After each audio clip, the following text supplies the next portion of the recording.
Hello BookTube, welcome to Revenant Reads. I'm Vin, and this is Fresh Red Kills.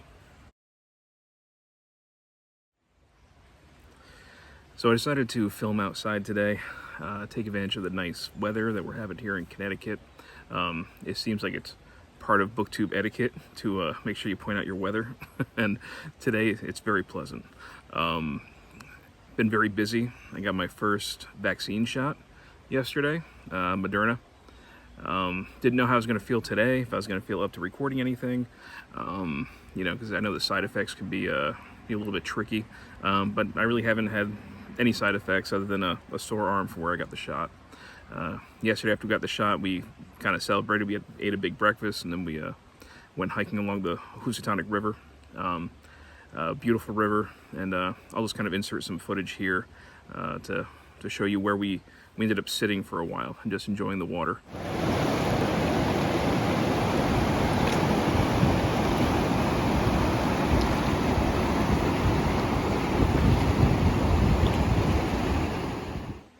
So in terms of reading this week, I followed up my reading from the previous Fresh Red Kills of the Knights of Bushido, about Japanese war crimes in World War II, with a more specific incident earlier in the war, and that is the Rape of Nanking by Chang.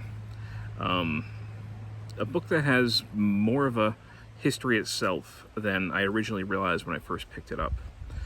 Of course, the Rape of Nanking occurred in 1937.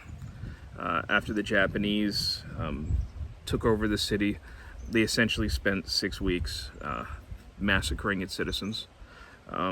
It's estimated that around 300,000 Chinese lost their lives, more than the 2 atomic bombs that were detonated in Japan combined, and killed by bullets and bayonets, and a combination of apathy and malice as well.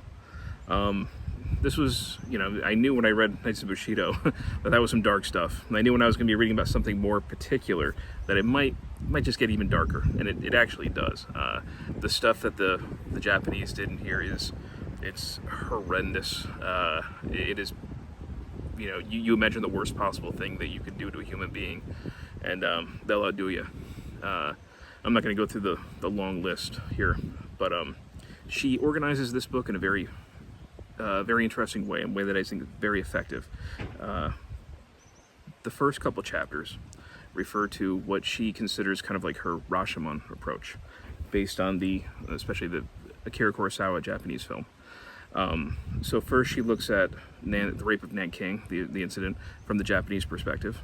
Then she looks at it from the Chinese perspective. And then she looks at it from the perspective of foreign aid workers, and what they witnessed. And their stories are pretty incredible, and some unlikely heroes. One of them being John Rabe, a Nazi official who ended up saving maybe more lives than anybody else. So this is a very, very odd story in a lot of ways. But then she also goes through the legacy of the Rape of Nanking, what happened to those people afterwards, what happened to those foreign aid workers. A lot of their stories end very tragically on their own. And she goes into the historical cover-up that occurred in Japan, the denial of it. And throughout it, you feel her presence.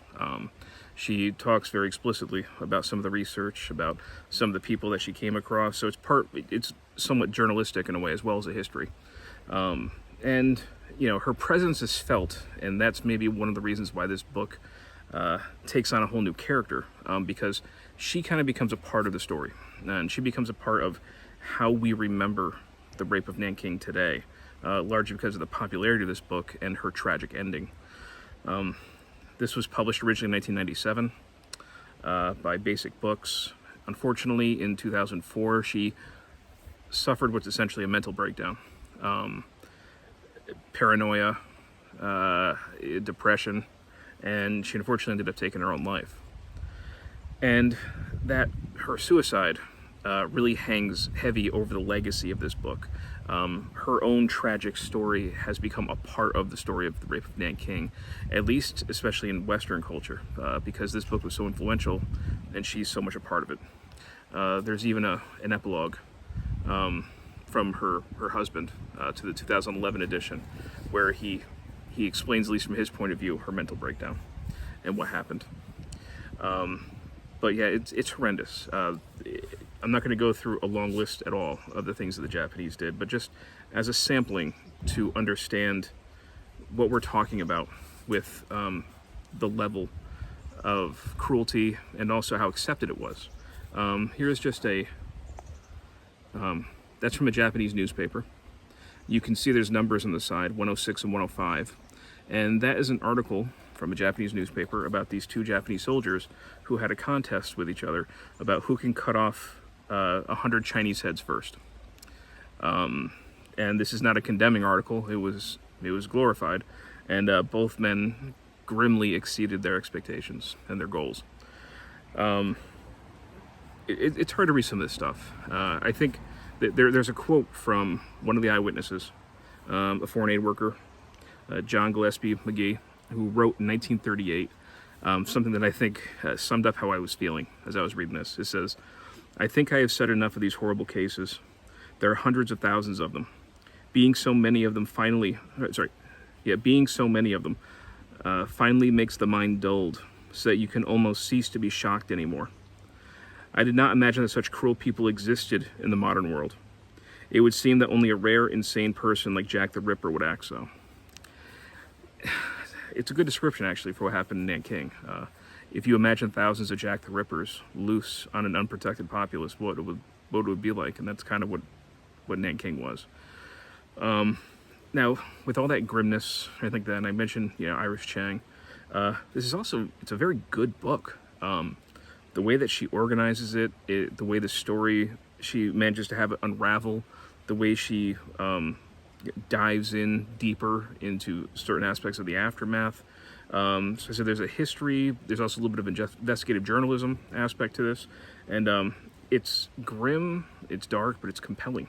It's a very good book. I highly recommend this.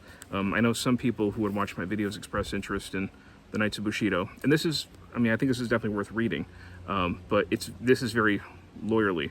It's kind of very much, this happened and then this was in the witness, and there's something very clinical about the whole thing. This, you could feel the humanity in here, and I highly recommend this. Going from here, I think I'm gonna leave behind Massacres for a little while. I'm gonna finish my middle grade March TBR, and I'll see if I have time at the end of the month to hit something else. Maybe I'll get back into horror by then. But anyway, Rape from Nanking by Iris Chang. I even though it's dark, I highly recommend this work. All right, thanks, BookTube.